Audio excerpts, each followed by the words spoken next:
मात्र त्या अधिक महत्त्वाची बातमी आहे ती म्हणजे राज्यात सध्या थंडी वाढली आहे आणि अनेक भागात तापमानाचा पारा हा 10 ते 11 अंशांपर्यंत घसरलाय आणि थंडी वाढताच अंड्यांचे भाव सुद्धा वाढलेत।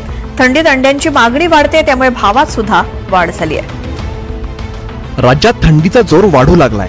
काही भागात तापमानात घसरण झाली आहे। थंडीची चाहूल लागताच अंड्यांच्या दरामध्ये वाढ झाली आहे।